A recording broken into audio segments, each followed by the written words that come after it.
Hi Abby, Hello. lovely to have you here. Thank you for having me. My absolute pleasure. So for those of you who don't know who you are, could you tell us a bit about yourself? What do you do? Sure, my name's Abbie Lucas. I'm a film director and also a writer and editor. I am originally from Aotearoa, New Zealand, down in the southern hemisphere. And I have been in the UK for 18 years now. I started out working in production and sort of like corporate films and commercials and things like that, and then went on to do theatre projects. I directed quite a few plays and then moved into web series and short films. Okay, so you've done quite a few things in the have, past yeah. decade or so. Yes. So today I was thinking about discussing women in film, and now that's a huge topic. So I was thinking of maybe narrowing it down to directors, maybe Sure. a couple of producers if we can, or showrunners, right? Fantastic. Who would you like to start with? Okay. Well, I was doing a little bit of research the other day about the very first female filmmakers, and they actually appeared at the very beginning of cinema in the silent movie era. So there was a French director, her name was Alice Guy Blache. I don't know if I'm pronouncing that correctly.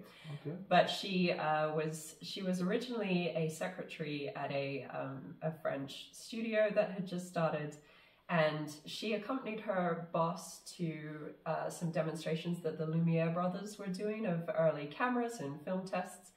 And they were using the film to tell scientific stories and to demonstrate how a camera works and how you could utilize moving pictures for promos and things like this. And she apparently found this boring, and so she asked her boss if he would let her use the camera that they had to make a narrative film. And so she made what is considered one of the very first narrative films, and this is in the, I think, like 1890 something. She made a short film which was a fairy in a cabbage patch, and she was just like lifting babies out of the cabbage patch. So the old like story of where children come from, either it's the stork or the cabbage patch. And then she went on to make reportedly about 1,000 films. She'd moved to America with her husband. They started their own studio, and for a long time she was the only female film director out there, but was very important in the narrative like movie industry. So this is more than 100 years ago. This is more than 100 years ago. And then during that silent film period of time, there were actually a lot of female directors who were very prolific. They were making hundreds of films. One, her name was Mabel Normand. She was working with Charlie Chaplin at the time, co-directed a lot of his films with him, also directed films that he starred in. And she was also acting in films with him and was the very first actress to have her own studio. And then there was another director, Lois Weber. She was working in the silent movie time, made 200 to 400 films, and many of them were tackling topics that a lot of like female filmmakers nowadays tackle as sort of like feminist issues, birth control, abortion, that sort of thing. And she actually pioneered the split screen technique with a film called Suspense, and was the first female film director to own her own studio. So yeah, there were a lot of women working during the silent film era. They were having amazing careers in all walks of the film industry, and making films that I guess we wouldn't expect from that time, unless you know about like sex comedies and things like that. There was a lot of sexual innuendo. They were also portraying interracial relationships, homosexuality, things that you would think would be taboo for that sort of time. But it wasn't until the talkies or sound came in that they also brought in this thing in Hollywood, at least, called the Hays Code, which was a sort of like morality formula where many things could no longer be explored because the Catholic Church in particular didn't want it going out to children or other people to get the wrong idea. And it was interesting that I think it was around 1915 there was a Supreme Court judgment that ruled that films were not protected by the First Amendment, so you couldn't say whatever you wanted on film. Like there was very stringent rules about what could be put out there to audiences. I had no idea. I had no idea until the other day. I heard about the Hays law, and it was very conservative, very religious, but I had no idea that it went so far. Yeah, it went really far, and I'm not quite sure what it is about sound and the Hays Code in particular that meant that women were pushed out of the film industry as storytellers, but that sort of time period that we know as women not really having a voice in film started then. Well done for the research you've done, because it's a lot of new information for me. I mean, I did a bit of research, but I haven't gone back that far, like 100 years, and I had no idea. I've heard that there were a couple of women in the silent film era, but I had no idea that they had their own studios and that the first narrative, like, that's what movies are, right? Yeah. So before that, it was just camera testing, and then they got the first narrative. Yeah. Wow, amazing. So, going forward a bit, right? Yes. Who's your favorite female director, if you have one? Who would that be? No I'm going to say my favorite female storyteller because I particularly like her work as a writer-director. I don't necessarily think that she is the best female film director in terms of like how of like what you can get across with directing, but I love her stories. That was Nora Ephron, who she originally started out as a journalist, but then got into screenwriting, and she wrote When Harry Met Sally, and then she went on to write the Tom Hanks, Meg Ryan rom-coms that we know, and Julie and Julia with Meryl Streep. And I love her storytelling because she's got a very sharp wit. Her writing is very funny. It's also very intelligent, and the romance is presented to you in a way that doesn't have that like cotton candiness to it. It's like characters with flaws that get together in a way that, I don't know, like a lot of, we look back at a lot of romantic comedies now and sort of go, oh, this is a bit stalkery, or like things that you wouldn't get away with now. Nowadays, as the orgasm scene. Yep. There was brilliant writing. Yeah. And risky writing. And I guess there's nothing more boring for me in a rom-com than being appropriate. Exactly. Because that's not what dating is. It's nothing appropriate or comfortable. Yeah.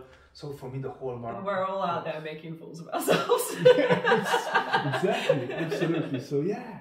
See, I did not know about her.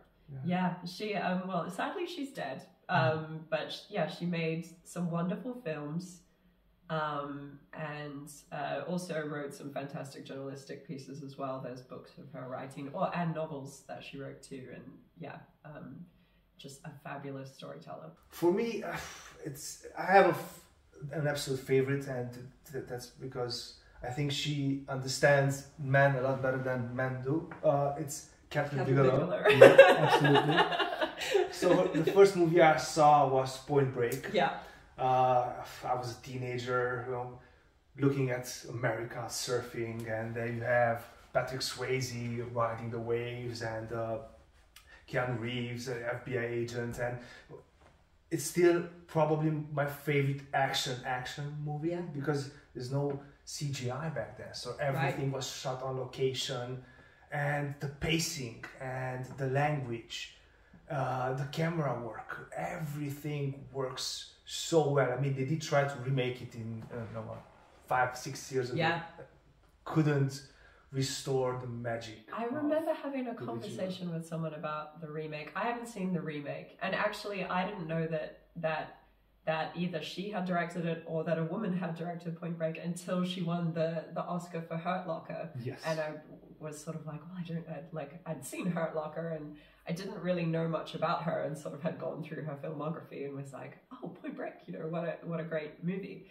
And I was having a conversation with somebody when the new Point Break was made, and they had said that they didn't think it was a good remake, and we sort of had a conversation about, like, is there something about the sensitivity or femininity that she as a director brings to this action film that, like, gives it that extra little spark, that it's that you get all of the action and all of the thrill of that, but there's just, like, something a little bit more emotional behind the character work. It's hard to pinpoint why that movie works so well. I mean, I probably revisit it once every 2 years. So I've seen it about 10 times, most likely. Point Break.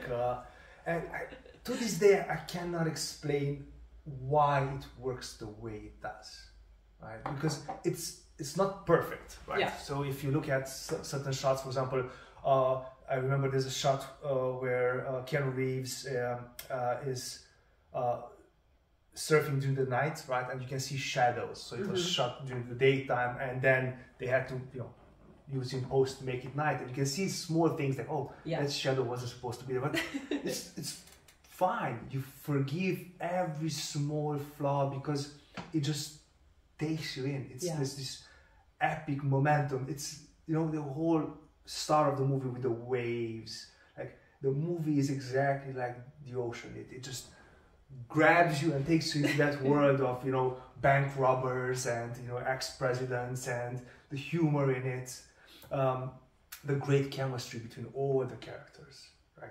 It's just, you know, as far as actions goes, it's just wow. Yeah. Right? And then Hurt Locker, right? Yes. So again, if you just wouldn't know that it's a Kathryn Bigelow movie, right? You would say, oh, it's a male director who directed that, because, you know, you have a soldier, and it goes so deep into the psyche of a soldier, you know, in Afghanistan, disarming bombs. Yeah. What that feels like. And the tension of sending that, like, device out. The first shots, the robot thing going, like, oh, and then, you know, the wheel breaks, and then, you know, someone has to go out and actually touch that bomb that can blow it to smithereens. So again, wow. And, you know, which is funny, because she used to be married to James Cameron. Right? Yeah, there's that famous photo of him, like, pretending to strangle her when she wins the best director. And he'd done Avatar. Yes, like, Avatar, this huge movie. 10 years of like work. And the budget was I think it was about 100 times the budget she had for Hurt Locker, and she got taking the Oscar away. Well deserved. Yeah. So she's done some amazing work. And then Zero Dark 30, which was like a revelation, like, you know, taking the Osama bin Laden mission, going back into CIA, and again, typically, and this is probably my judgment, I would go, this is a very male world, right? That I grew up in, you know, watching 70s movies with Robert Redford, Days of the Commodore, and, you know, all that stuff. And I'm like, oh, but how well she navigates through the world of CIA. And then you have Jessica Chastain there, who was amazing in that movie. And it's like, wow, shit, she's so good, completely selling everything, right?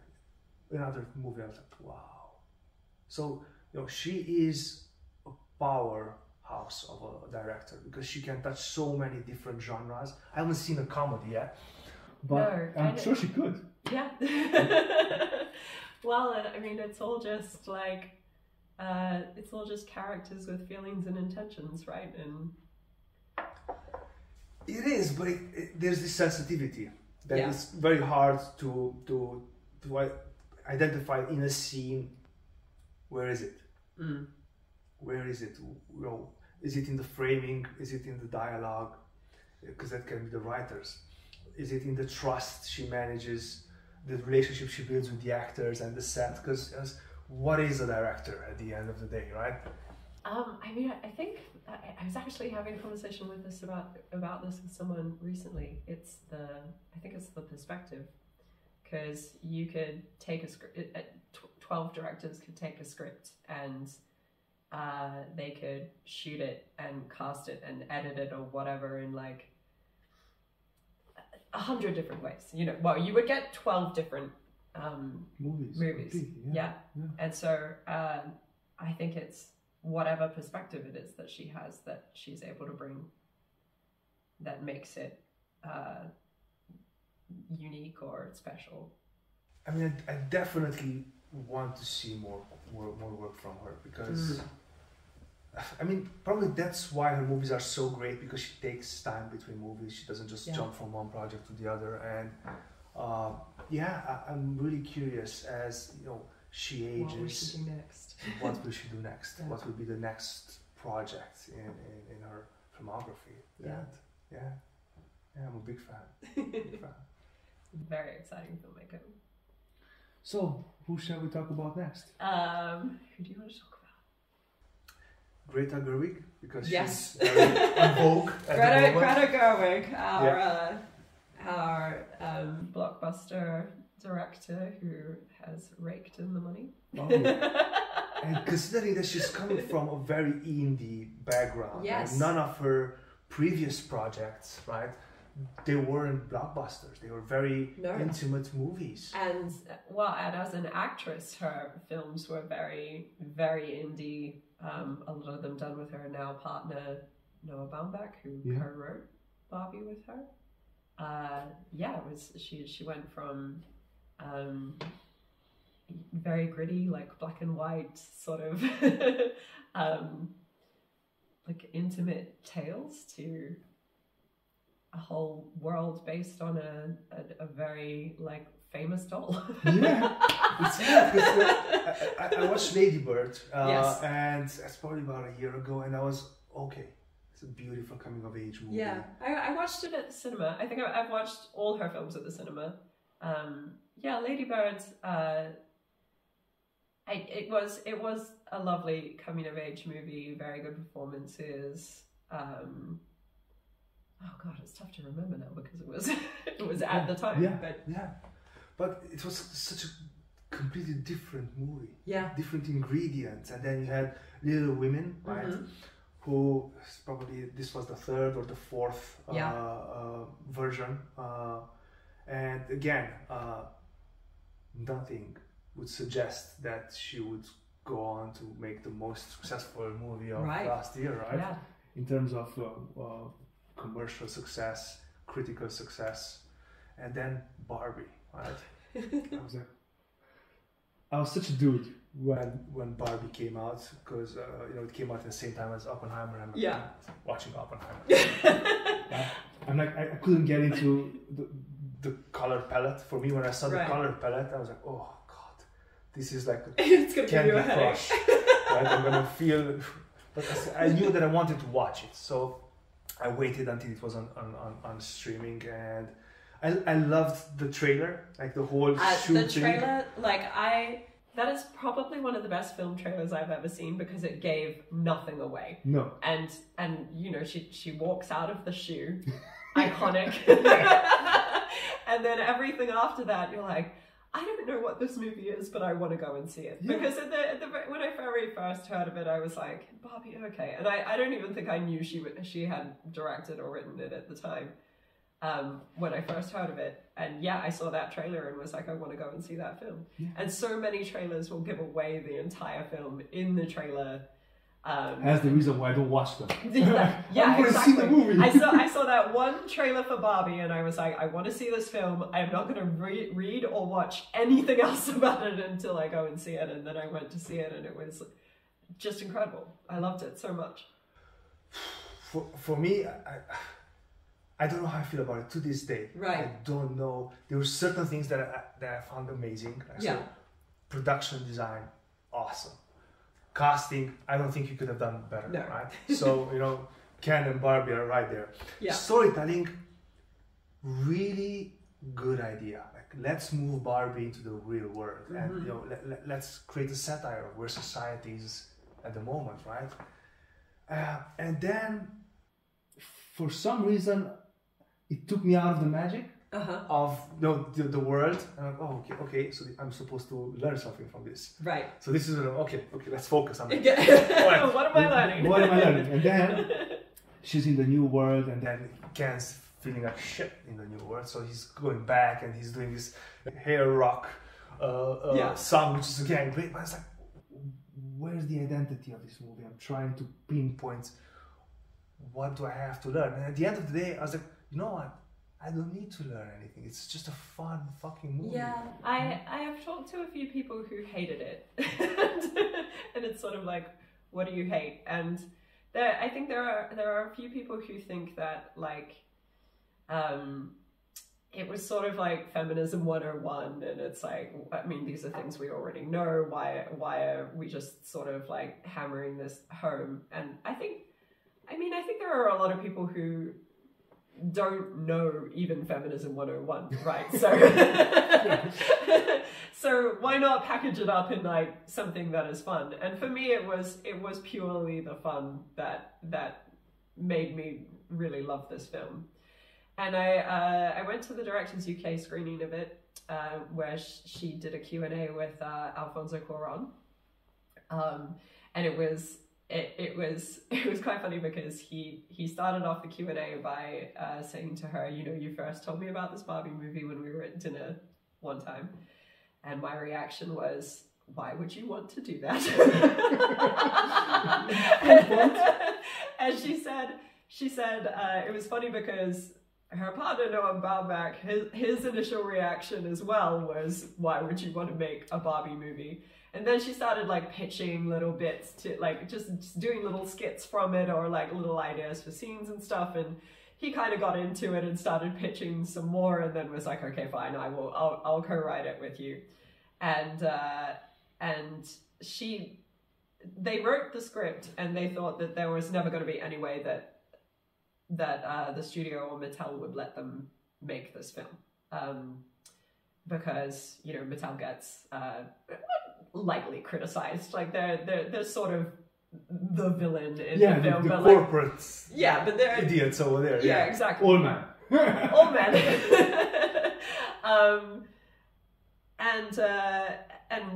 But Margot Robbie was firmly in her corner with the script and fought for it. And Greta Gerwig had said like that she herself as a filmmaker didn't need to make a Barbie film. She wanted to make that Barbie film. So if she wasn't going to get to make that one, she would have just walked away from the project. And she initially wasn't signed on as the director. She was just writing it, and then as she wrote it, was like, oh, I kind of want to direct this, and then said to Margot Robbie such, and Margot was like, yeah, of course you can. Very smart, because she hired Margot Robbie, and she has a lot of power at the moment, right? So she can say, oh yeah, actually I want her to direct it, or I'm walking out. Yeah. And that's very important. That you have female stars who have that kind of Tom Cruise power in Hollywood, who can make there are quite a few like sort of production companies now that are run by actresses, and they're doing very well. I thought that even Weinstein's production company now is run by women, which is such a asshole. Well done. Sit in jail while women take over your company. It's just a poster. They should just mail him a poster every month with the movies that come out. Take that. But yeah, I mean, I did not expect it to be as huge as it ended up being. Barbie, it's mammoth of a movie competing with Christopher Nolan. Yeah. Right? And then and people doing the whole marathon, watching them. Oh man, and like dressing up to go to the cinema and all of that sort of thing, like that. Yes. That was interesting, and I mean, perhaps there need to be more sort of like cultural moments like that happen to get people back into the cinemas. Like that double bill, I think, did a huge thing for the in-person like cinema experience, because nobody wanted to watch either of them on Netflix, and like Oppenheimer would have been so difficult to watch on a streamer. Like it had to be seen at the cinema. Yeah, absolutely. Yeah, I mean it was like a shot of adrenaline to the world of cinema. Barbie, that's what it was, and I respect the hell out of it because of it. And I'll revisit it at some point to see how I feel about it after all the glamour and the fluff goes away, right? Because there's a really good movie there. Right? Now thinking about it, there were a lot of elements that I really, really loved. Right? I was just wasn't sure how I felt about it. Right. Again, with the color palette, you know.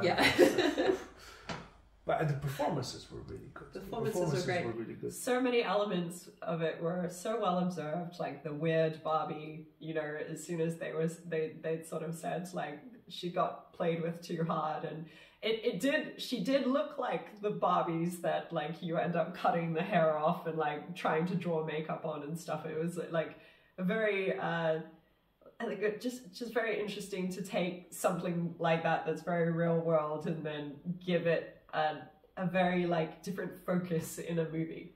I mean, it wasn't an original movie, right? So you know, they've done Transformers movies, right?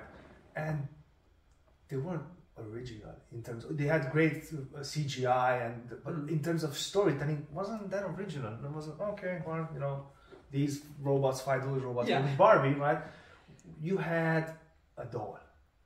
A plastic doll that was an image of something back in 50s or when it came out, and you create a story around it, and you literally put life into this and plastic she has doll. A full existential crisis. Yes, straight away. You're like, oh, yeah, I feel bloated. I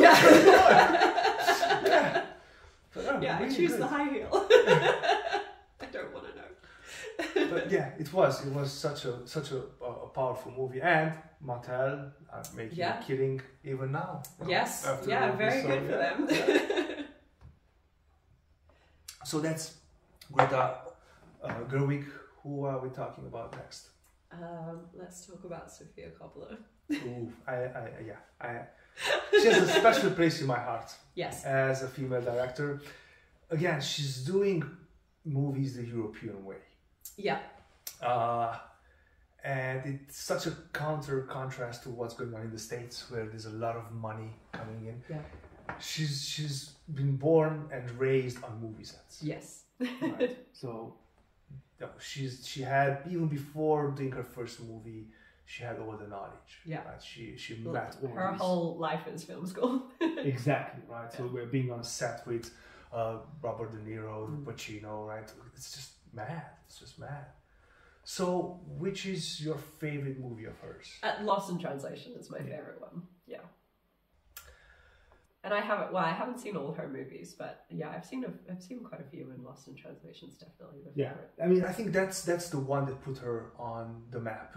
She had before that the Virgin Suicides, right? Yeah. Which was an indie darling, so to speak. But then with Lost in Translation, that's one was like, okay, she got Bill Murray to work with her. I don't know if you know the story about that. No, I don't. So Bill Murray doesn't have an agent. Oh, okay. He only answers a specific phone. Like he's very, he doesn't give out his number. So you have to know someone who knows someone who can get to Bill Murray. And it's like you have to leave him a voicemail or something. Exactly. Yeah. So she left him a voicemail, and then he said that, oh yeah, I love the script and I'll be there, and that's it. And then complete radio silence. She didn't know if he would turn up. There was no contract signed or anything, because he doesn't really believe in suits doing the. And I said, okay, so is he showing up or not? And then he did. He did show up, and he gave an amazing performance. Yeah. Yeah. And casting him was a very courageous choice. It was, because it's not like there are comedic elements to that role, but it's not a comedy. Nope. It's not what Bill Murray is known for. No, it's not what Bill Murray's known for. Although I feel like there were a spate of films around that time where we had people who were traditionally comedic actors or comedians that were doing serious roles, and it all worked out very well. Like Jim Carrey in A Total Sunshine of the Spotless Mind. Yes. Obviously Bill Murray in Lost in Translation. Adam Sandler in God, what is the name of the Paul Thomas Anderson film? Braveheart, okay. That movie. That movie. Yeah. Robin Williams did a lot of dramas course. at that time. Bicentennial Man. Which one? There's one here. I've got a poster somewhere. What Dreams May Come. And the Adam Sandler one was Punch Drunk Love. Yes. Yeah, well done for that. Yeah. So, great choice. Yeah. And Scarlett Johansson. Johansson was incredible in that film. Yeah, she's done a couple of movies before. The Horse Whisperer as a child. Did she do Ghost World before Lost in Translation? Which one? Ghost World was an indie film. There was her and a dark-haired actress. I can't remember what happens in it, but it was like a very early 2000s film. Could be, yeah. So she was, I think, 70-ish, very young. And again, brilliant actress in the making, or even there. And the chemistry they had. Was and very inappropriate. Very inappropriate. Right? Again, if you think about, would that movie be greenlit today? Well, I think you could still make that movie today. Yeah. I mean, like, throughout that whole movie, they had that tension, but nothing really happened between the two of them. But was she a minor in the movie? I think she was. Was she? Yeah. So that's why I don't think that it would work today. I never thought she was a minor in that film, because she was there with her boyfriend.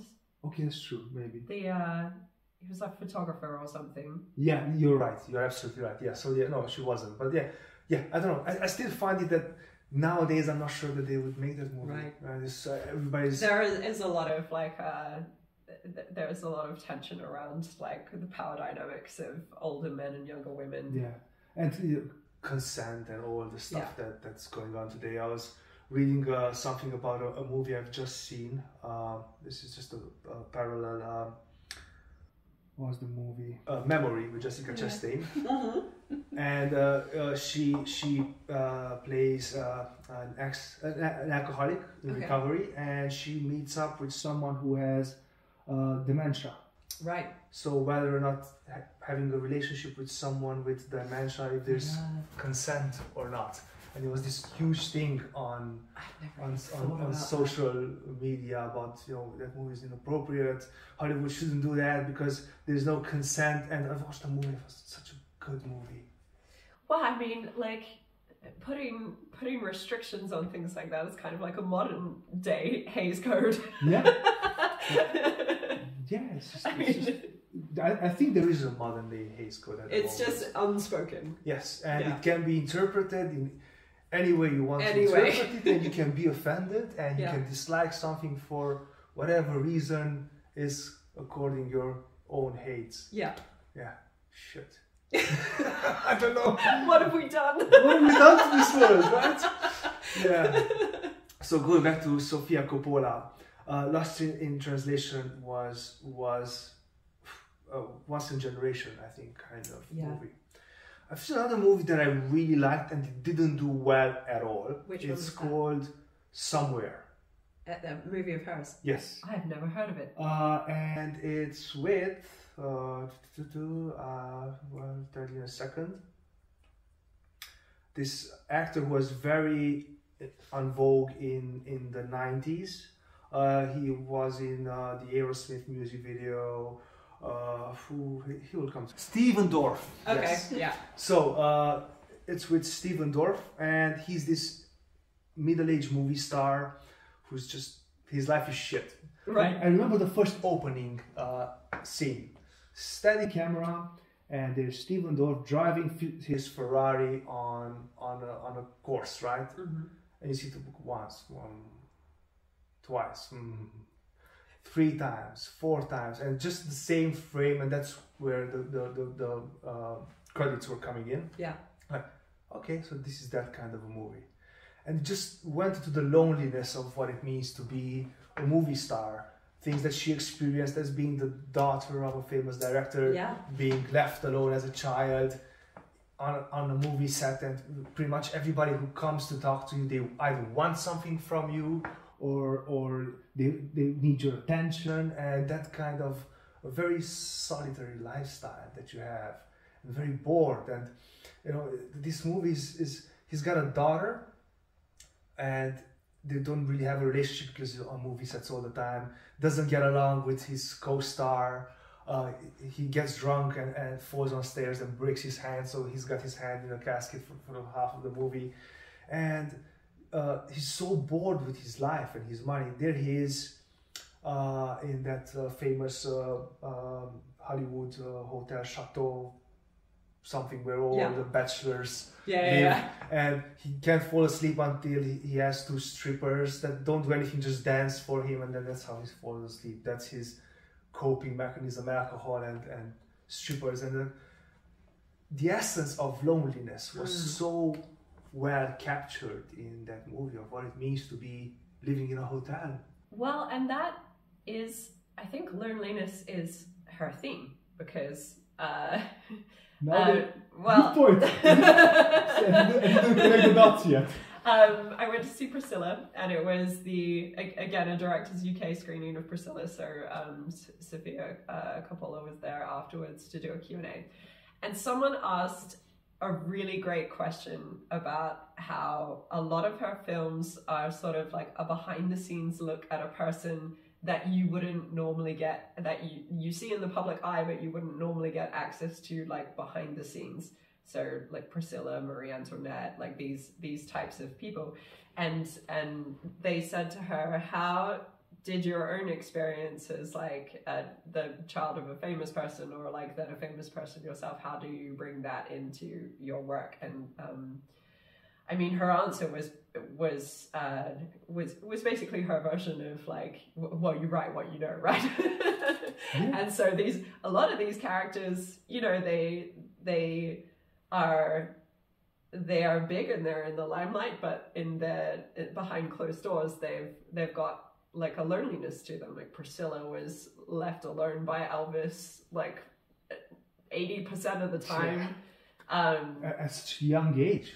At such a young age, A child. She was a child, and I didn't know that until I saw the film. And it was like, when the film began, she was like 14 or something like this, and it was extremely disturbing.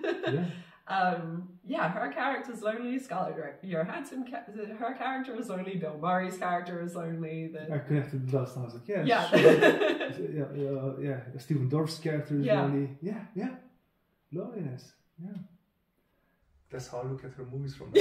Right. No, I know your feeling. Here's the lonely one. So, Sofia Coppola. Shall we talk about Nancy Meyers next? Sure. I mean, I know of Nancy Meyers, but I haven't really watched a lot of her films. Actually. I'm sure you have, but you probably don't know that they're movies. So Nancy Meyers has done. She's probably one of the more like successful with studio movies, right? Of like female directors. First movie I saw was What Women Want with Mel Gibson. Right. This was Mel Gibson in his heyday, right? Before all the scandals. And Holly Hunter. And this, you know, comedy about. So basically, he has an accident, like he's getting electrocuted, and after that he can actually hear what women think. Right. Have you seen the movie? I think I have. It was a long time ago. I was like, oh, okay. That's a great idea. Who doesn't want to know what women think of? And then I saw the movie and like, I do not want to know what women think about. You don't want to know what anyone else thinks. Oh God, it's just so complicated. Women are very complicated creatures. And then he's trying to play the game. Oh, I have an advantage here, huh? Right? And then it all backfires on him, and it was just a breath of fresh air in the rom-com movies, right? Because it was that time of the 90s where you had rom-coms coming out of the sewer. And this has like a sort of soft sci-fi magical realism type element to it. That it's which like was then an copied extra layer. Yeah. a million times after that, and then she's done the holiday favorite, The Holiday, right? With Cameron Diaz and is it Kate Winslet in The Holiday? You know, with the exchange houses in the UK with LA, and then you have Jude Law and who else in that movie? But I'm sure I think you've seen it. I haven't seen that one. Kate Winslet. Yeah. Thank you so much. Yeah. So yeah, watch it. It's a good Christmas movie. Right. That's what it is, and I think she's still making money off that movie. It's such a. You should always have a good Christmas movie in your pocket because you. Note to self: direct a Christmas movie maybe one day, right? Because then it always works, right? Yeah. You can make whatever you want after that, right? And then it might bring you some money in. And then she did It's Complicated with Alec Baldwin. Yes, that was really good. And the last one that I've seen and I really liked was The Intern with Robert De Niro and Anne Hathaway. Right, that one I haven't seen. Really, really good. I mean, I love Robert De Niro, but sometimes he seems like he's done with the movie business. Right. He's just doing the movies because this is what I do, right? Yeah. But then every now and then when there's a good script and good chemistry, he just lights up. Like the fire of what De Niro is, like it just comes out and he's just giving himself, and it's like, oh, look at this comedy. It's about a man who has a job and then retires, and then he's like, oh, well, I don't want to just sit on my ass all day. I need to find a job. I'm going to be an intern. So I'm going to be an intern at a company that bought the company that I created. Wow. That little thing going on there. And he's bringing this old school work ethic and respect for women and, caring about each other. And then he's looking at this new world that doesn't understand anything. Right. People are wearing flip-flops, and he's always in a suit, so I was prepared for this. Yeah, these are very clever movies. Yeah, very, very well done. So she's good at negotiating with studios and producing good content, because there's so many crappy movies out there. But she is turning quality movies one after the other. Knows how to get good actors, knows how to direct them, knows how to let them free to do what they need to do, and the end result is really good. Who else?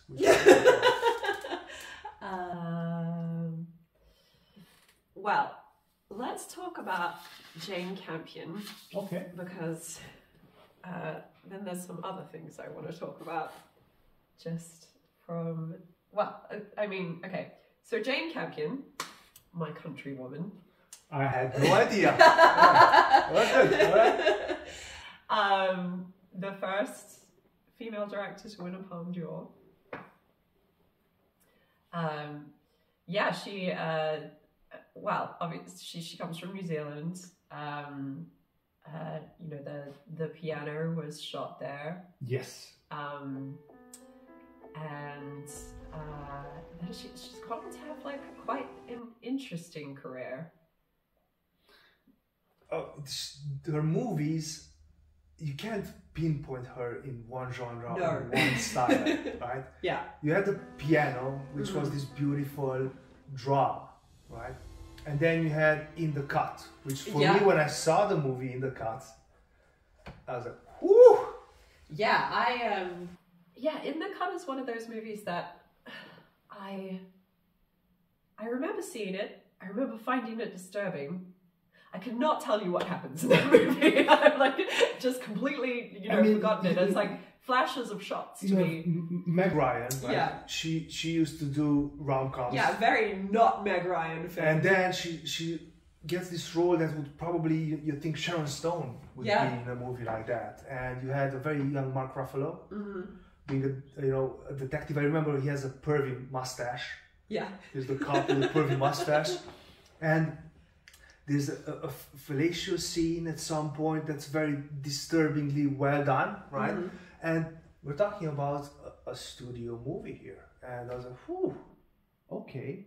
and there's a crime there, someone dies, and then she's caught up in it because she's the last person who saw the woman, I think, perform the blowjob, and she dies. So she's the last person who saw it, and then she's being followed by what she thinks might be the killer. So it's very dark, but very sexual, because there's this very sexual tension between her and this cop, who's, again, is like very inappropriate. And Mark Ruffalo, an amazing actor, right? He's doing this, very unsettling role. Because it's something, is he a cop? Is he a rapist? Is he a murderer? And I think the world was afraid of that movie. The world was uncomfortable with that movie. It was uncomfortable that a woman directed it. It was uncomfortable to see Meg Ryan, everyone's rom-com darling, being in a movie girl. Exactly. And it just wasn't successful financially, but it's a really good movie. So if you revisit it now with the eyes and all, what we know about, again, another movie that I'm not sure would be greenlit today. Yeah. No, and I don't think many people would risk those roles. Like, have Mark Ruffalo's role, right? Very, very risky. Very risky. She also did a series called Top of the Lake.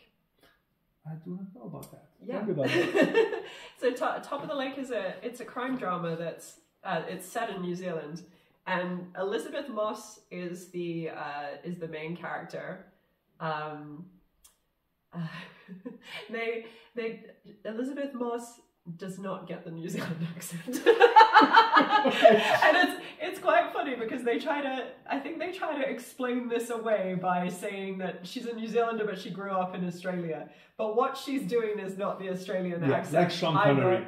Yeah, Scottish. But it was one of those ones where you watch it and you're like, just make her American. There's no reason why she couldn't be American, because then some Americans turn up to town in the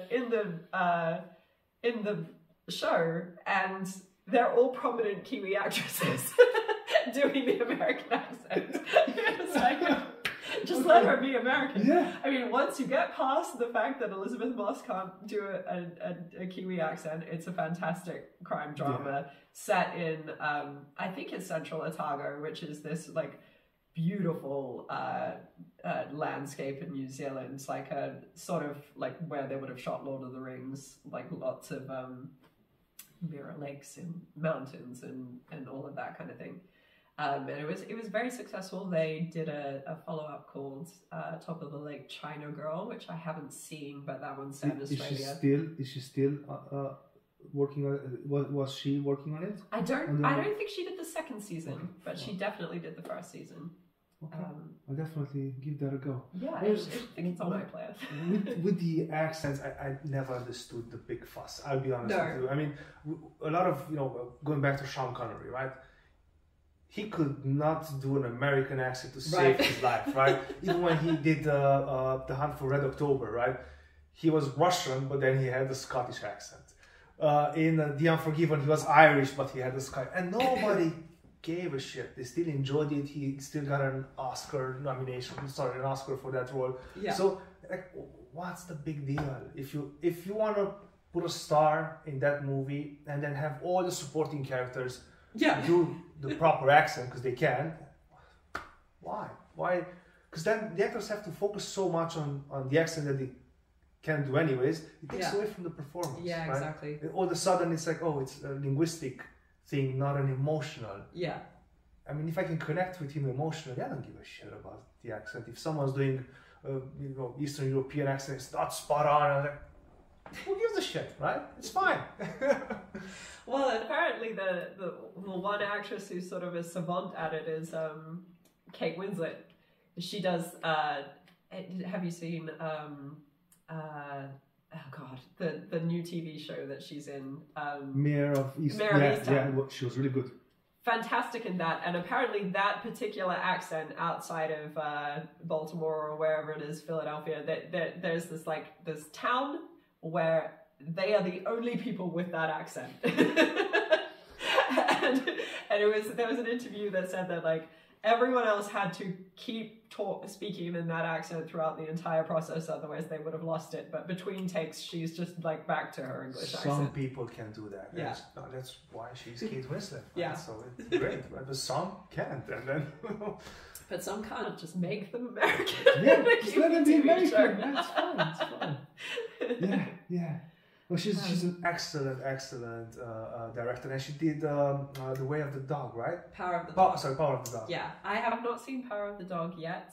That is on my list, but I have heard such mixed things about it. Same. I haven't watched it. It's on my list. It's one of those movies that you have to be in the mood for it, I think. And I'm like, okay, I'm gonna watch it at some point, but I just wasn't, feeling all westerny lately. I'll get there. Me too. Well, and she won the BAFTA for that one. Yeah, she did. Yeah. She's good. How about Chloé Zhao? How do you feel about her? The only one I've seen is Nomadland. Hang on, is that true? Yeah, that's hers. Yeah, that is hers. But what else has she done? Eternals. Eternals, which is a Marvel movie. I haven't seen Eternals. Really good. So I had no idea about the Eternals, right? I had no idea. It's way too much fluff content in the superhero world. And I was like, okay, you know what? I'll give this a go. It was a rainy Saturday, whatever. And got into it. I said, there's something different about this. It wasn't about the CGI monsters. It was about relationships. Like, fuck yeah! Now we have something I can relate to, right? And they do fly, and they do all the stuff that superheroes do. But it wasn't about that. It was, again, a sensitivity around relationships. Well, and wasn't she a documentary filmmaker before? Yes. So Nomadland has a documentary-ish quality to it. And framing, grading, everything, yes. And a documentary is nothing but relationships. Like, you as the director have to gain the trust of the person that you're trying to draw this story out of. And they are people who are not used to cameras, they don't have a script. It's like their own thing that they're telling. And maybe some of that documentary, sensitivities or like language seeped into the Eternals.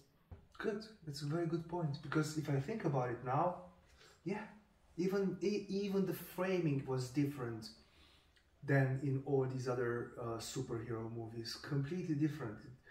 It didn't feel plastic. Right. It didn't feel like this is the frame, and we put a lot of stuff in this frame to make sure that you believe that you're whatever. It didn't feel like that.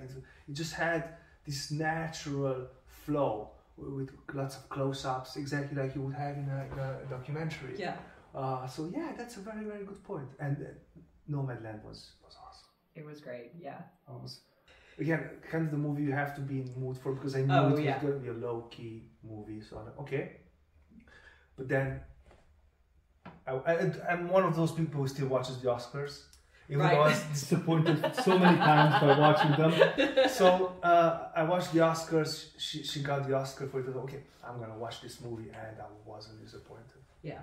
Performances, location, that alternative lifestyle of not belonging in this instant gratification world where you live in a trailer, and then you have these odd jobs at Amazon, and things that people can relate to with the noise of the world. We just want to get away. That going off grid escapist kind of. I mean, we all have fantasies about that every so often, right? I would never be able to live in a trailer, but that idea of just disappearing. I have that fantasy. As soon as I can, I will. We have a tent, so in the summer I love sleeping in a tent just to get away from the noise. And there was a frame there with the night sky. If you go anywhere out of a big city and you just light a fire and you look at the sky, it's amazing when there's no light coming in. And it's a different connection. And she translated that connection into a movie. And that's what I loved about it. This was such a beautiful movie. And it wasn't about the plot, because I can't remember the I can't plot. remember the plot at all. Again, it's just like shots and moments. And, exactly, yeah. it doesn't Frances matter. McDormand's an amazing actress. Yes. Yeah. I haven't seen a bad movie with her. No. Fargo, 3 Billboards Outside Missouri, like all her performances are just amazing. Like, wow.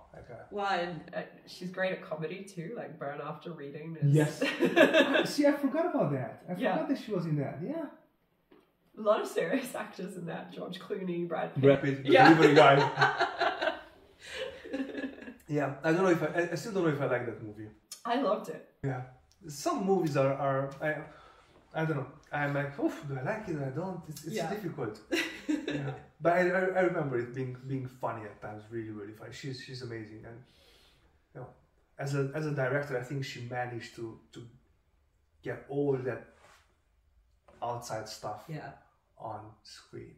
And again, it doesn't matter the plot. It's just a beautiful, beautiful movie. And sometimes you don't need a plot. No. I know someone at some point wrote, a director, I think it was Ed Zwick, said that if you have an interesting character, you don't need a plot. And they say that a lot, particularly for television now, like, because with TV we connect with characters because that's who we're going to stay with for, Next 6, 8, like 20-something episodes. We have to connect with characters and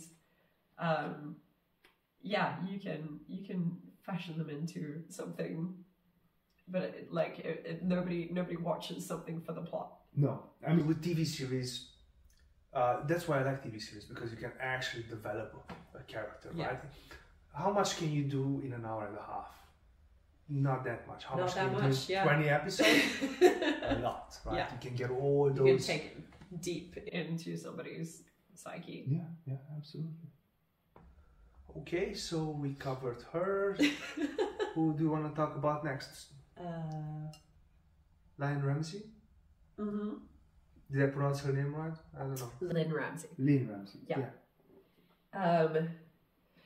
So the only film I've watched of Lynne Ramsay's is We Need to Talk About Kevin. I have never been so terrified in a movie as I was in We Need to Talk About Kevin. And I don't know if that's like, well, obviously you can help answer this question, but I don't know if that's like if that's specifically a thing for a woman where it's like you could potentially be the mother of a monster. And just like how do you reconcile that? There were so many times where I was watching that film and I was like, I want to murder this child. And it's so disturbing. I've never been so terrified by a film. Even the title, if we need to talk about Kevin, is such a statement of a title, right? Yeah. And then you get into who Kevin is. And I remember that movie so vividly. The first frame when she's at that festival with the tomatoes. And Lynne Ramsay does so well at as like a visual filmmaker, like the tomatoes, like just before the baby is about to be born, like it's like this blood like metaphor that just goes through. There's a lot of red in that film. And then the baby crying all the time, the teacher driving until the mad, and then the only time he's quiet is when he's in a construction site where there's a lot of noise, and then the baby's calm. Or with his father. And then all those weird things when he pushes the kid away and the kid breaks his arm but doesn't say ow or nothing, just looks at her in a way, and what the fuck is going on with this kid? And it's like, and even at that young age, knowing that if he doesn't tell the truth, it's something that he can hold over her for the rest of such a disturbing movie. And again, how do you deal with that? Because I loved the flashback, flash forward, fast time, where she's like this bruised woman who nobody wants to interact with. People spit in her face when she goes shopping because of something that her son did, She still goes to visit him. Yes, trying to understand what. And I remember, it might be a bit of a giveaway for those who haven't watched it. Like, why did you do it? And he's like, I thought I knew. Yeah. What the fuck is that? The movie doesn't give you any kind of catharsis. No. And that's what was so difficult. And a couple of very unsettling scenes where this guy approaches her and she's kind of pushing him and saying, who else will want you? Yeah. Yeah. Yeah. I'm like, wow. Just to have people be able to say that, who else will touch you? Who else will want you? You're a freak. You've created a monster. Yeah. That stigma that she has to carry every single day, and you can see that in every frame, in every, the Tilda's performance there is just amazing. Incredible. Wow. And it's, I mean, it's tough because it's like, you sort of watch it thinking, why don't you just disappear like the Nomadland characters? Yeah, like, exactly. Yeah. Like just buy a train and fuck off. how deep your guilt and responsibility must be to actually stay, because I mean she must be staying there to be in proximity to him. Right? And it does make you confront a lot of things within yourself where it's like, I mean, would I stay? I mean, I don't know what it's like to be a mother. Probably you would. From the character, right? She lost her husband and her daughter to this monster, but you're still related to this monster. He's the only person you have left because nobody from the outside world wants to have anything to do with you. So that's who you have. That codependency is still there. She's going there to see him for what? Because so many frames that they don't talk. They just sit. They just sit there. And there's nothing. And for her as well, like, to what degree are you responsible for the way that he turned out? Because there's those scenes where she makes a disparaging comment about the fat guy eating, and he's like, oh, you're really quite harsh. Like, where do you think I get it from? Like, these sorts of, he really knows how to turn the screws with her. Yeah, but then at the same time, is it nature or nurture, right? Yeah, well, I guess that's the question. That's the question that the movie raises, right? Because she was trying to be a good mom, right? She did the best she could. So in this case, in a circumstance that she didn't even really want to be in either, like she had to like leave her job as an author to like give birth to the child, and there's all those scenes where she talks about how she'd rather be in France, or like they have to move away from New York City, and it's massive existential crisis film. it is a weird film. I will revisit it at some point, but again, I need to get into that state because I know it will really rattle me inside, and it's like, whew. It's not an easy watch. It's not an easy watch. It's not a Friday night watch. No. Yeah, but I will watch it. You're not relaxing with that film. No. I've seen another movie, You Were Never Really Here, with Joaquin Phoenix. An amazing movie for two reasons. So, Joaquin is this ex-military character, right? You don't imagine Joaquin being that, but again, it's Joaquin Phoenix. He can pull off anything. Whose mission is to save women, girls who are in the sex trade. Right. And he's like a detective kind of thing. You don't know exactly what his job was in the military, but the backstory is not really there. But his behavior, the way he looks at stuff, and his weapon of choice is a hammer. That's it. But you never really see the hammer being dropped. So these frames where he just goes into a room, and then it's like he just walks out and everybody else is in pieces. So she plays a lot with the threat of violence, but you never see the violence on screen. Right. Yeah, well, we need to talk about Kevin. You never actually saw him shoot anybody. It was it was very like abstract with him in the gymnasium alone. Exactly. You see the preparation, how he puts the bolts on the doors, how he orders them online, and then you see the bodies getting taken out afterwards. Exactly. So again, that's her trademarks. So there's a lot of violence in her movies, but you never really see it. Yeah. It's the same with this one. You never really see, you see him being hit by someone, but you don't really see him hitting people. Right. It's just the threat of violence. You have this larger than life, very dark character who's clearly disturbed by the way he looks, by the way he behaves. You know, he's not from this world. Like you get that point, which going back to Kevin, yeah, he's not from this world. Right. The characters who are walking amongst us, but they're not one of us. Yeah. Kind of. Is this film set in America as well? Yes. Yes. It is set in America. Yeah, so it's interesting that she's like a British filmmaker with what feels like a very European like sensibility, making films that are set in America. How does she pull it off? How does she pull it off? Right? Both as how she's doing the movies, right? The research that she has to do, but then also getting them green light, right? How does she do that? How does she translate so well that she can pitch these things and then, because again, we need to talk about Kevin.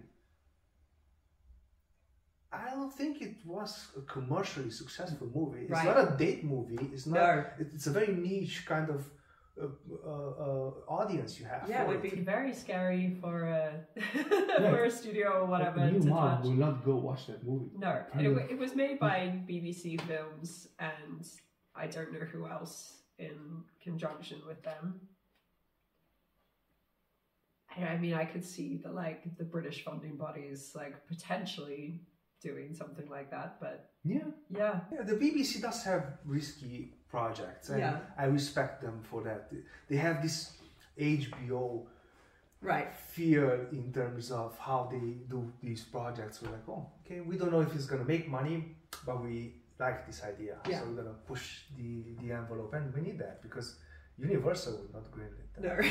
You can't build a theme park around. Let's talk about Kevin, right? Parents. The scariest ride you've ever been on. You parents, step this way. Oh man. Hold the screaming baby. Yeah, again, really curious of what she's going to do next. Yeah. Because I'm sure it's not going to be an easy movie to watch. No. Yeah, I'm a sucker for movies. Yeah, you can't go and make a rom-com after that, can you? Yeah. Or you could. Who knows, again, right? It's like some nice at the end of the rom-com.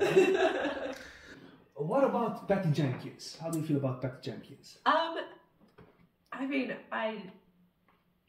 the only film I have seen is the first Wonder Woman. Okay. I liked the first Wonder Woman. I don't typically watch comic book movies, but I thought it was fun. Yeah, it was. Yeah. Have you seen Monster? I haven't seen Monster. No. Okay. That's the first movie I saw that she directed. She's done a couple of TV series. She's also a TV director. But Monster was the first movie that put her on the map. Yeah. Very risky project risky. I mean, Charlize Theron wanted to do it because, again, it was so counter everything she's done. Right. She got an Oscar for it. It's almost shot like a documentary. The framing, the color grading, the way, the intimacy in the performances. Because you have Charlize Theron and Christina Ricci playing a lesbian couple. And then she's going on this rampage of killing men.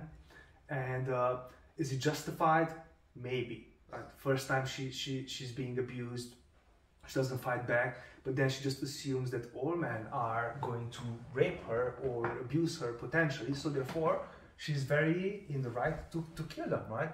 So you get into this mind frame of this person who really believes that this is true, to the point where you're questioning, well, maybe she's right. Maybe in her reality, that was what it was beautifully translated, because I was kind of rooting for her to get away with it in a way, because she wanted love, right? And it all goes back to what do we want, right? She wanted love. She was very possessive with her female partner, but again, it was love me, love me, love me. All these men, going back to her daddy, they didn't love her. They just wanted stuff from her, right? They wanted her body. And then she didn't take care of her body because that's, if maybe, they won't want me that way. But then she needed the money. So it's a very American 70s, almost like a road movie in a way, because they were always on the road. Like Thelma and Louise. Kind of, yeah, exactly. So that was her first movie. And then from there to Wonder Woman was like, oh, that's interesting. Different turn of events, right? I mean, she stopped doing features. She went to do documentaries and TVs. TV. She directed a few episodes of Orange is the New Black. Right. And then Wonder Woman. You know, okay. I liked Wonder Woman, the first one. Yeah. Not so much the second. Right. Yeah, I hadn't heard great things about the second one, and so I didn't watch it. She directed it. I just think that there was too many ideas. It had script issues. Yeah. Yeah. I never blame a director for a superhero movie going wrong, because I don't think they have. Most of them don't have final cuts. Yeah.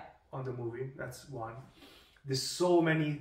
The script has to go through so many layers of approvals that there's no way it's gonna be in any way too engaging, too risky. It has to be too focus group like. Yeah, so it's decided by committee, right? Because you don't want any spikes because someone want to watch it. You just want, and that's the problem with this money-making machine that this world is, that they just want to make money. And the director's like, oh, well, where's my artistic freedom in it? She didn't really advertise the second. She didn't really do much press for the second Wonder Woman. Maybe that's one of the reasons. Tensions maybe there, not. Potentially. Yeah, the... what is the film that is out now? Is it Madame Web? Yes. Yes. That's directed by a female director named S.J. Clarkson. I haven't heard of her. She's mostly done television. That's probably why you haven't heard of her. But she has done she did a lot of, I think, Casualty. She's a UK director. She did a lot of Casualty and then jumped to America and she did Jessica Jones. Jessica Jones, yeah. Yeah. And she did sort of like 1 or 2 episodes here and there of like big American television shows. And then she did so she did an English series called Anatomy of a Scandal. I've heard of it. Yeah. I had no idea it's her. It's with Sienna Miller and Rupert Friend, and it's I'm guessing a Tory MP sleeps with his intern or someone. That story. Yeah, one of those stories, and it's a mini series. It's got like a thriller-ish type of vibe to it, and it's good. I mean, all of that to say, I feel like with a lot of those comic book movies, it seems that they like directors who come out of TV, and it makes sense because if those studios are going to get final cut on the film, then I mean the TV directors they don't have like a great deal of creative control over the shows that they That's true. The show Bible, and then you just have to follow. Yeah, they've got a style guideline they have to follow. They like breeze in for an episode or two. All of the actors, they all know each other. They've been playing these characters for years. That it's the writers and the producers that have the control. What's the scope of the director on those things where you have no real input in the style? Everything's so established. The actors know everything they need to do, right? So, what do you do? What do you get to do there? I think you come in and you have to be like a steady pair of hands. So like you have to, I guess you have to understand the vision of the show, be trusted to get the best out of the actors because that's who you're really going to be working with for the most part. Obviously, you can suggest shots and things to the DOP, but they still have to work within the style guidelines of the show. And then it might be that there is something that you're particularly like well known for or good at. So like there's a British TV director that I know who had made an indie film where he had portrayed a riot scene with a low budget, so not huge amounts of extras and things, but he managed to shoot this riot scene with what he had and make it look like it was something that was a lot bigger than it was. And part of the reason that he got the job for this TV show is that there was a riot scene and they didn't have a huge budget and they needed somebody who knew how to do that. Okay. So that, yeah, there might be something that you're known for that you can bring to the show or help with, because, I mean, big budget American productions in particular, they'll have an episode that does something weird.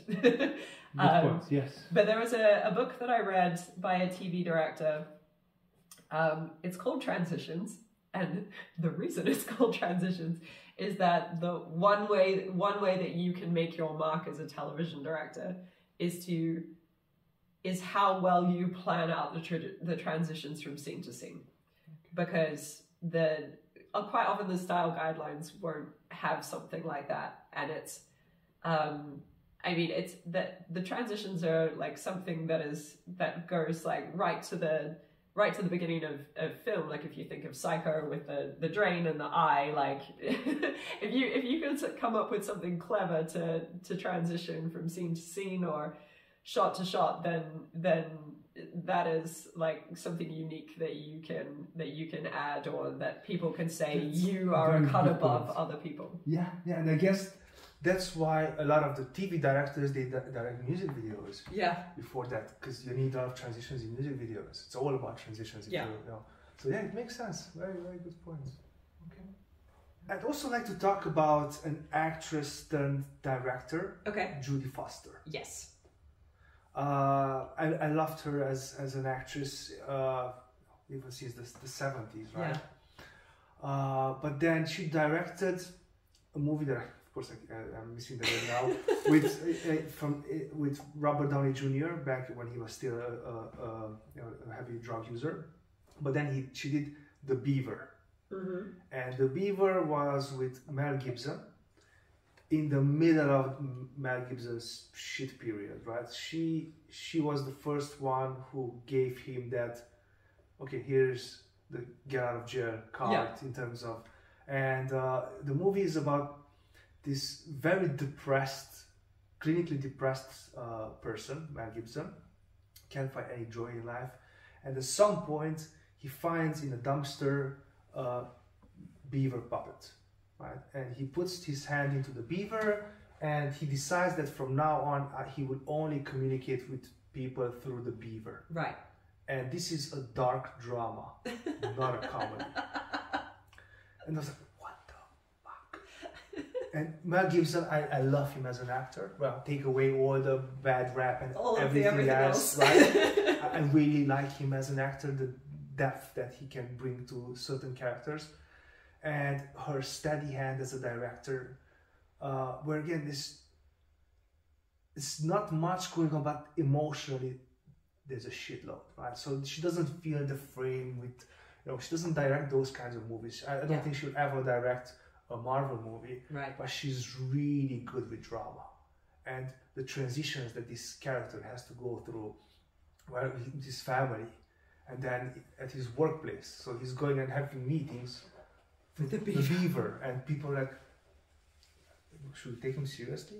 Because he works for a toy company, so it kind of works within the confines of the workplace. But that was like, the beaver called a meeting. And they go to speak, and the beaver speaking, and then he has this relationship where they talk to each other. Then, like, the beaver is his alter ego, the happy, chappy guy, and he's this depressed. And the beaver's like, "Man up, you asshole! Come on, let's do this," And he's just, okay, I'm gonna try to do this, And it's so weird. And then they start hating each other, right? Because this beaver is taking over all his life now. The beaver is talking to his kids, and then the beaver is in bed with his wife. And all this weird stuff, so he's mindfuck of a movie. I have not seen that movie, but I really want to see that movie now. The Beaver. But I mean,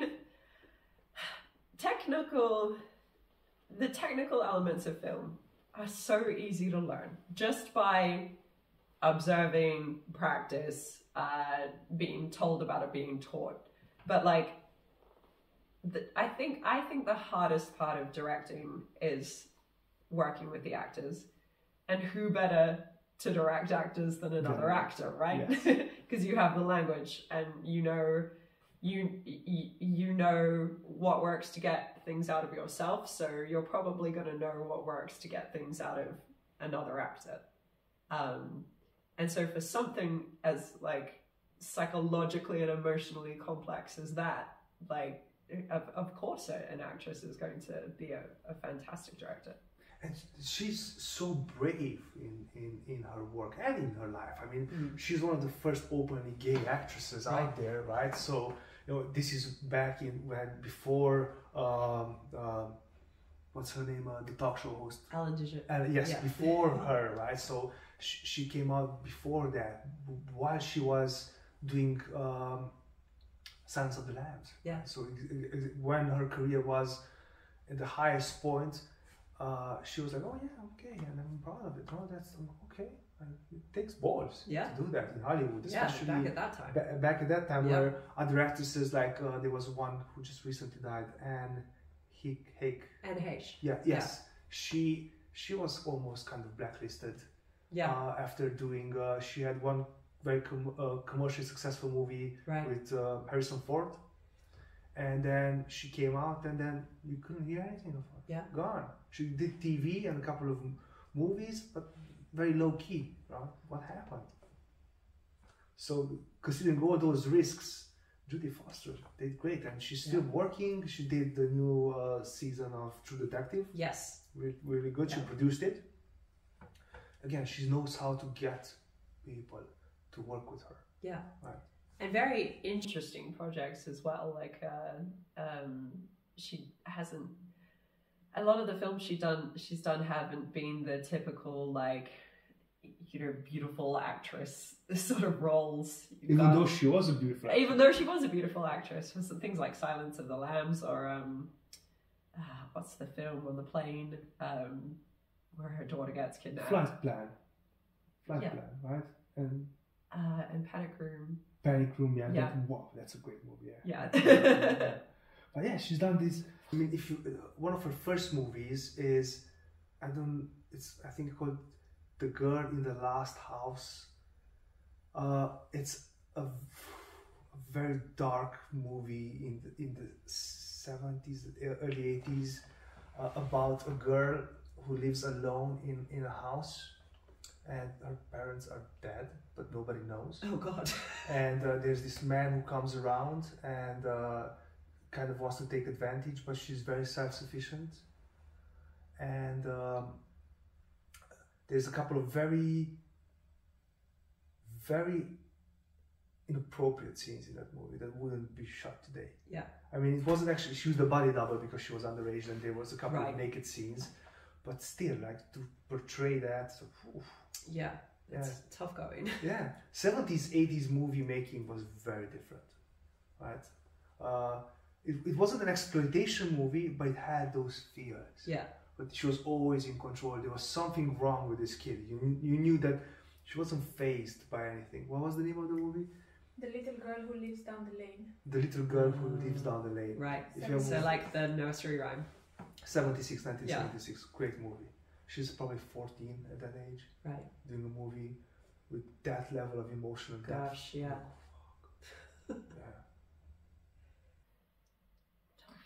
I mean, women, either behind or in front of the camera, have always been a huge part of movie making. I just found out from 100 years ago, from day one, right? And it's true that probably in between the 70s and the 90s, they didn't get the appreciation they deserve. But I do feel that there's an empowerment movement going on now in Hollywood, and there's more and more women directing big budget movies. They're obviously bringing in the money. That's why they are given the opportunity. And quality wise, I don't think there's anything that you could say that they did not as hands-on as a man could ever be. No. So what do you feel like there should be a female director, male director, awards at the Oscars or not? I don't know. I'm sort of of two minds of that kind of thing. Like, I just would love it to not be an issue, like, for it. Exactly, yeah. For it to actually have, like, equity, and it's no longer, like, a thing that you have to, like, none of us go around going, oh, a male director, right? Like, it's directors and female directors. Like, yes. I want us to just all be directors. Yeah, it sounds... Who comes up with all this stuff? Who comes up with all this stuff? Male director, female director. Yeah. Yeah. I like that. One thing that I sort of see that's changed as well. Not just that women are making films. Well, women are making more films again, because, as we know, they made a lot of them back in the day. But that they are allowed to, like, be women while they're making films, because I feel like someone like Kathryn Bigelow, who has made these very, like, what we think of as, like, male-centric films. I mean, I would love to see a fly on the love to be a fly on the wall as to, like, how she had to, like, behave within herself when she was directing these films. Like, I think that that now people are more accepting of, like, femininity and leadership. Like, we don't have to.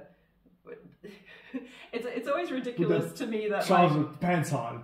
Right, like, it's ridiculous to me that films have had this sort of, I mean, we have a hierarchy in filmmaking, but they have this almost, like, militaristic type of, like, of a way of making things, and this idea that you have to be able to survive all the elements and things to, like, get the film in the can, and a lot of people that I know in the film industry have had some sort of, like, military backgrounds, like, including myself. I was a cadet when I was at high school, which, you know, no one would believe to look at me.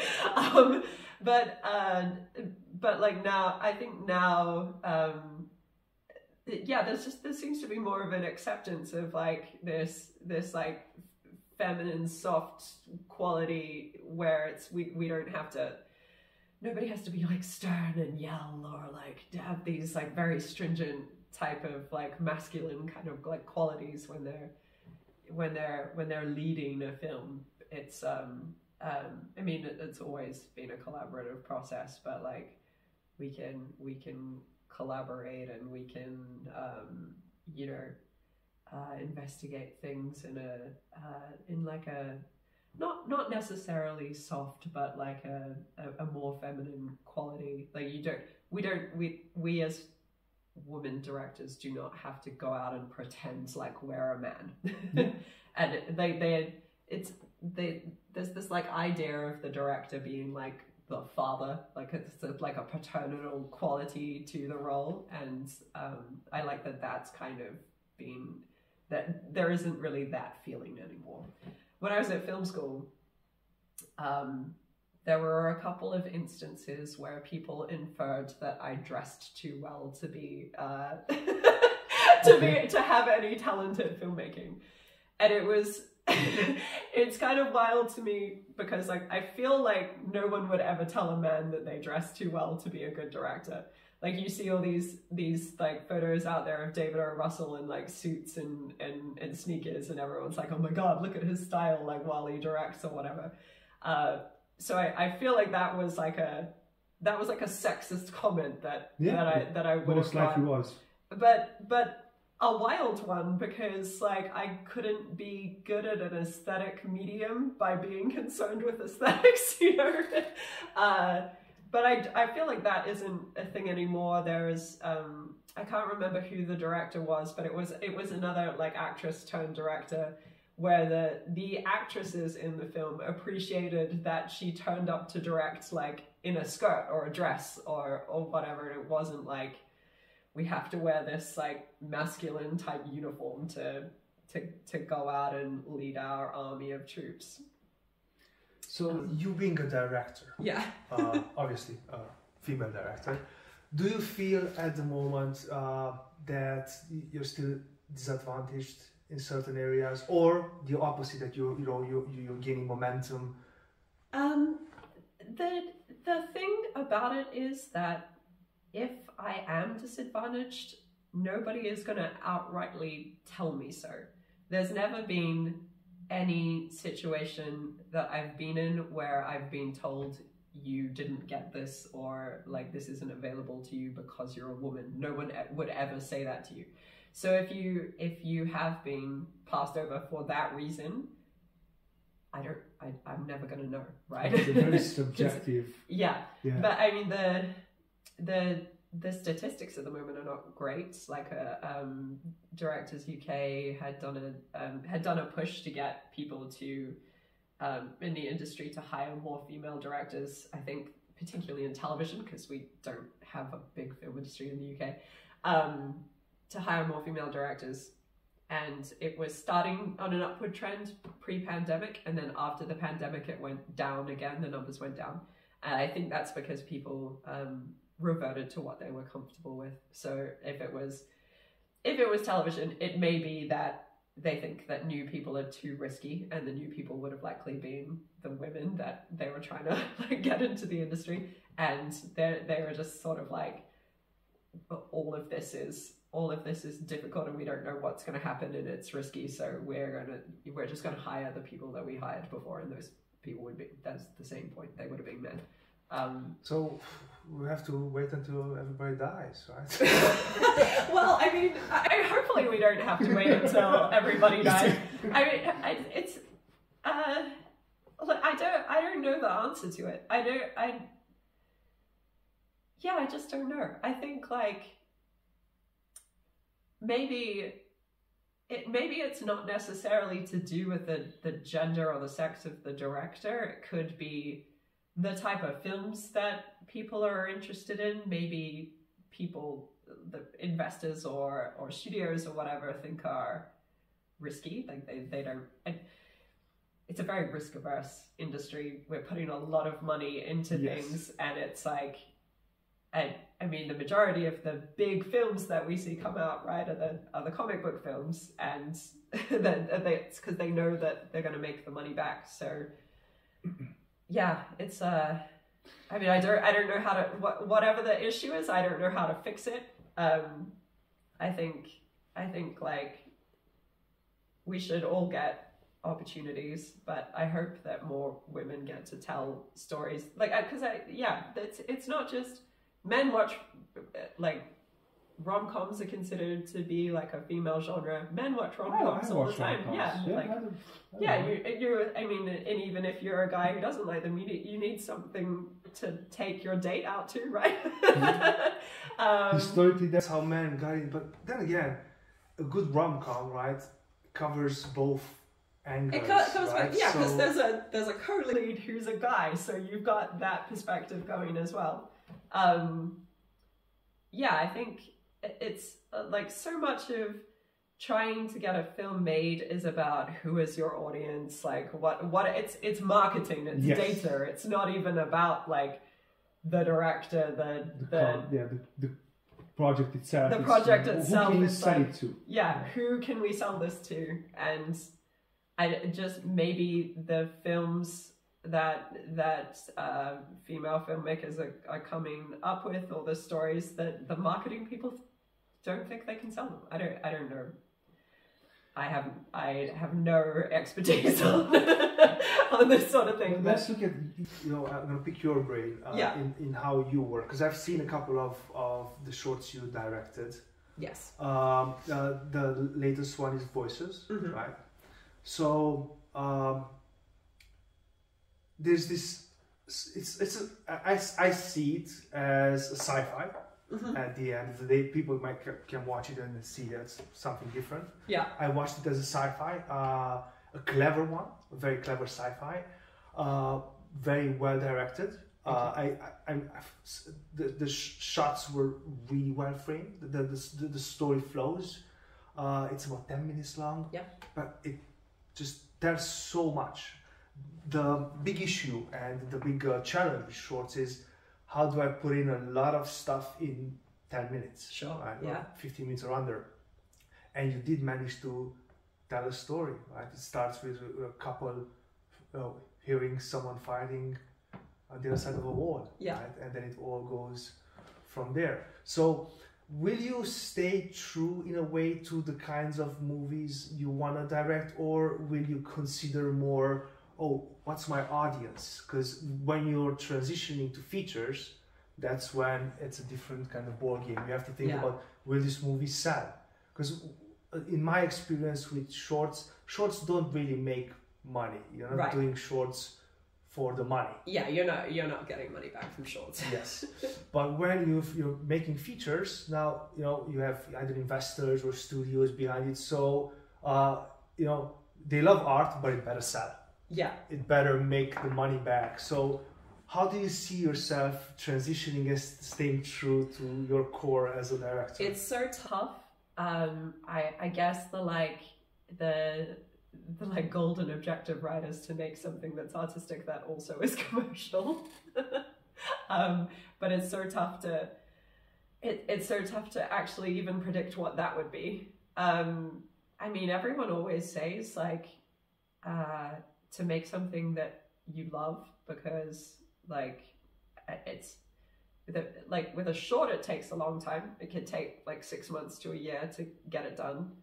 With a feature, you're talking about multiple years, and do you really want to chain yourself to something that you don't enjoy for that length of time? Because whilst I love what I do, it can also be extremely stressful, and you don't want to really. I mean, there's going to be situations where you do something that you don't believe in as much, for the money or the opportunity or the connections or whatever. But I mean, the advice that you always get is to do something that you love, so that, I mean, even you, because it is also an artistic medium, you as an artist are going to bring more to something that you love than something that you're apathetic about, or just I need to get this done and move on to the next thing.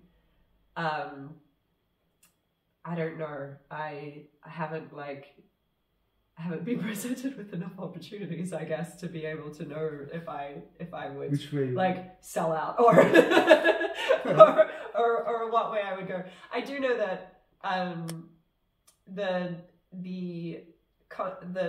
it hasn't been written yet. I know the concept. I've seen a treatment for it, but the feature film that I am going to be doing next, what would be my first feature film, I love the idea for that.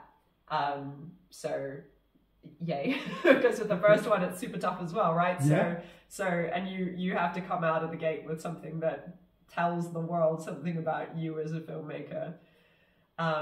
So I'm super happy about that one. I co-write features with a guy in America, and every concept that we've come up with, we have a lot of love for, obviously, because it's worlds that we're creating and the characters and everything, and I mean, there's at least one in there that I think has commercial, strong commercial potential, but is also just a story that is fun. That I mean, I've just read it for fun myself several times because I like it. I can see that as a film, and it's just a story that I want to watch, Yeah, I can see, because just now when you mentioned it, your eyes lit up. Yeah. It's clear that there's something there that is really appealing to you as a director. And what I found about your shorts is that they're very personal.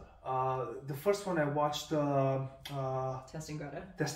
Yes, and the chemistry between Billy and the other actress, Charisse, was amazing. It's two women sitting in a doctor's, it was the surgery. Yeah, it was like a nurse's office. And not discussing something. Right. Basically. Yeah, this is very subtextual. Very subtextual. It's wow. And then the reveal, which I'm not gonna talk about now. It was wow, okay. It was a very en vogue subject. Yes. Domestic abuse. Yeah. But the way you went around not discussing it was really interesting. Because it didn't feel preachy. Mm-hmm. It didn't feel rubbing someone's eyes or it just felt natural. Yeah. And it felt, I could feel the uncomfortableness in the character who could not talk about it. And I'm like, why doesn't she talk about it? And then at the end, you find out just how gray things are in those situations. That's not easy. Well, with both of those films, I was very lucky to work with talented people that have written great scripts. So Billy had written the script for Test and Greta, and Omar had written the script for Voices. Both of them are films about domestic violence, actually, and it's and the two films I made in the interim are also about domestic violence, and it's not even particularly a theme that I've gone, this is the theme I make films about. It's just that a lot of these projects have found me, and I enjoy scripts that can take something dark like domestic violence or like relationship issues, that, you know, if it were just a straight drama, it would really like thump you over the head with it, and I as an audience member, if I feel like something is telling me how to feel, I get bored and I get apathetic, and I don't have the empathy for the character that I should have. But with both of those films, there was like a dark humor element to both of them, and it's like I'm smiling because I remember from Testing Greta, the last couple of frames, and that's why I'm like, okay. And it's that old adage that they always say about scripts, like you have to make them laugh to make them cry. And I really enjoy projects or film stories where things get flipped on their head, and you go from, which is as an audience, Voices. As an audience, you're like, oh, I thought I was in one thing, but I'm actually in this other thing. It's kind of difficult to take people on a journey within like that amount of time, but it's always fulfilling to be in the audience experiencing it happen. And then, Voices, with Voices, Omar and I at the very beginning thought we were making a dark comedy. Like from the script, we thought we were making a dark comedy. Then I shot it like a thriller. Sci-fi thriller. And so it's got this like Black Mirror kind of quality to it, like a soft sci-fi type thing. The festival journey for that film has been interesting because we put it out there. It's a cross genre film. It's won Best Drama. It's been nominated for Best Actor in a Comedy. It's also been entered into for comedy. For a comedy. It's up because when I think about the movie, it has comic elements. But I would no way you wouldn't call it a comedy. No. And then it got into a lot of thriller and horror specific festivals, which was a specific strategy that we did after we saw that it would at kind of cross genre festivals, just straight festivals, that would get put in the thriller category. So we then adapted our festival strategy. There was the feedback from the festival circuit. There was the feedback from the festival strategy, the festival circuit. But for people were confused by this film. They didn't know really what it was. But I like that. I like being able to play with different elements of filmmaking and using those as a way to tell a story almost allegorically. It's great, I think, for shorts, right? But I think that in the feature market, that's when things get a bit more complicated, because they more difficult. Need to put you in a box. How do you market this movie, right? How do I market it for the audience? Right. Even on streaming platforms, where do I include it in? What category does it go in? Yeah. I think they're starting to be pockets of acceptance of cross genre. For instance, Get Out is both a horror and a comedy, and that film was a big a big reference film for me when I was planning how to shoot Voices. Mm-hmm. And then something like, have you seen the TV series You? No, my wife has. But I haven't. So You is like I mean, they put it under like crime thriller, but it is, the character is a stalker.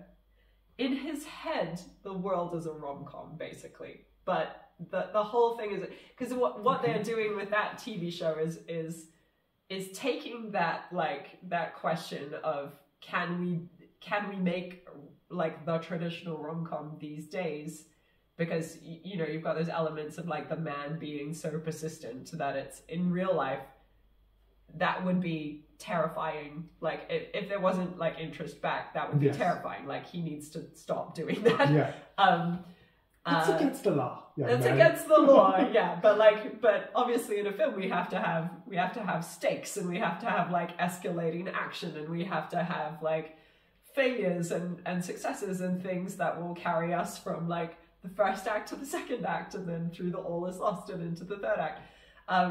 So You kind of like flips that idea on its head and has this guy who is a stalker, but like the whole narrative in his head is that the woman that he's stalking is like his soulmate, basically.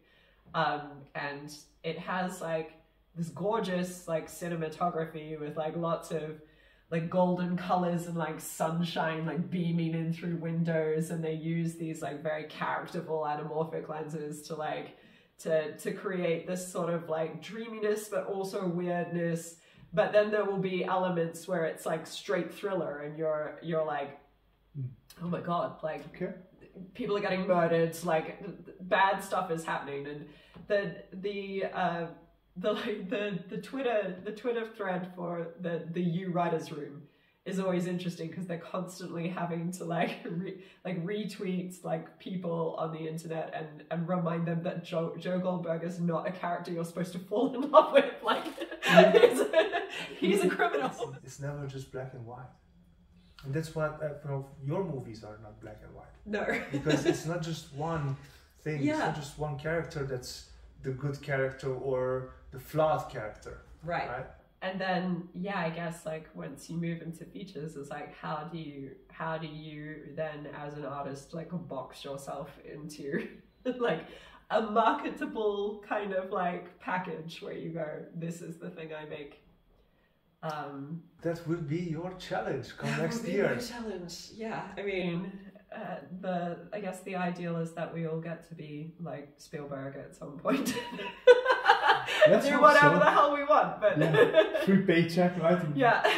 Carte blanche. Yeah, right? as long as you've got a Christmas movie in there somewhere. Well, I mean, as long as you hire Margot Robbie, right? Yeah. Probably you can, right? Or Tom Cruise. Or get hired by Margot Robbie. Yes. Yeah. So, would you like to tell our audience where they can find your shorts? Sure, yeah. So I have a website, abbielucas.com. It's ABBIE, because my parents decided to be difficult. So I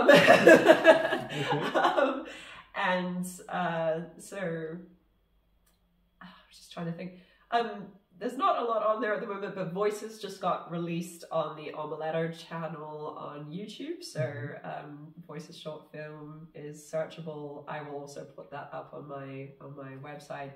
And then I'm at Abbie Lucas on Instagram and Twitter. Good. Well, I look forward to watching your feature, hopefully Thank in about 2 years' time, and maybe have another chat then.